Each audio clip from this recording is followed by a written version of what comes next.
สวัสดีค่ะหมอกัญญมลอายุรแพทย์โรคไตค่ะสำหรับท่านใดที่มีคำถามสงสัยเกี่ยวกับเรื่องไตไม่ว่าจะเป็นผู้ป่วยเป็นญาติคนไข้หรือว่าต้องการทราบความรู้เพื่อการดูแลตัวเองสามารถติดตามวิดีโอได้ทางช anel นี้นะคะสำหรับวันนี้หมอจะมาสอนเรื่องการวัดความดันนะคะการวัดความดันกับไตอะค่ะก็เป็นสิ่งสำคัญที่จำเป็นจะต้องกระทำควบคู่กันเสมอนะคะหัวข้อวันนี้ค่ะหมอจะพูดด้วยกันทั้งหมด4เรื่องอันแรกก็คือสอนว่าการที่เราจะเลือกเครื่องวัดความดันที่เหมาะสมเป็นแบบไหนอันที่2ก็คือวิธีการวัดความดันเป็นอย่างไรอันที่3ก็คือจดความดันแบบไหนแล้วสุดท้ายก็คือแปลผลความดันอย่างไรนะคะ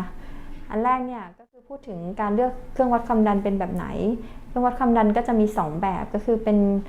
เครื่องวัดความดันแบบอัตโนมัติกับเครื่องวัดความดันแบบใช้ประหลอดนะคะถ้าไม่ได้เป็นบุคลากรทางการแพทย์นะคะหมอก็แนะนำใช้เครื่องวัดความดันแบบอัตโนมัตินะคะซื้อได้ง่ายตามร้านขายยาหรือว่าห้างสรรพสินค้าหรือว่าซื้อออนไลน์ก็ได้นะคะแนะนำชนิดวัดที่ต้นแขนนะคะมีนิดนึงก็คือตัวเส้นรอบวงตัวถุงลมที่ใช้ในการวัดเส้นรอบแขนนะคะก็จะต้องประมาณ 80% ของเส้นรอบแขนเราแบบนี้นะคะเข้าสู่ขั้นที่2ของการวัดความดันโลหิตนะคะก็ตื่นเช้ามา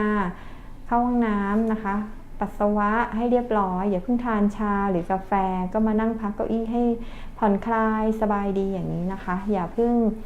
คุยกับใครนะคะแล้วก็ไม่นั่งไขว่ห้างนะคะนั่งพักประมาณสัก5นาทีให้สบายดีแล้วก็เริ่มวัดความดันกันก็เป็นนั่งตัวตรงพิงพนักพิงแบบนี้นะคะเสร็จแล้วก็ยื่นแขนมาค่ะเพื่อจะวัดความดันนะคะวางตัวแขนให้อยู่ในระดับประมาณสักหัวใจอะค่ะหัวใจอยู่ตรงไหนก็คือหัวใจอยู่ประมาณนมประมาณราวนมแบบนี้นะคะเวลาพันนะคะก็จะต้องพันให้ชิดกับตัวแขนนะคะไม่หลวมเกินไปนะคะแล้วก็ไม่ได้ตึงแน่นเกินไป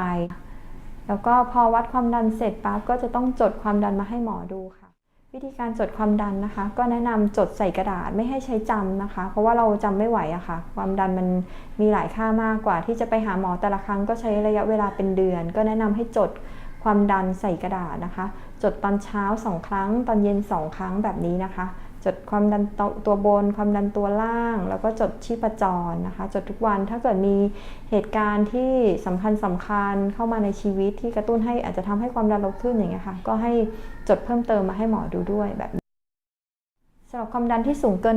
140/90อะค่ะก็ควรจะต้องมาพบแพทย์เพื่อพิจารณาการรักษานะคะการปรับเปลี่ยนพฤติกรรมบางอย่างจะทำให้ความดันลดลงได้บ้างนะคะสุดท้ายถ้าเกิดมีความจำเป็นจะต้องทานยาก็ให้แพทย์เป็นคนแนะนำยาที่ทานนะคะไม่แนะนำให้ผู้ป่วยวัดความดันเสร็จแล้วก็ปรับยาความดันเองเลยอันนี้คือไม่แนะนำเลยนะคะอันตรายค่ะแล้วก็สำหรับวันนี้หมอจะจบคลิปไว้แต่เพียงเท่านี้นะคะท่านใดที่มีคำถามสงสัยสามารถฝากคอมเมนต์ไว้ที่ด้านล่างได้นะคะสวัสดีค่ะ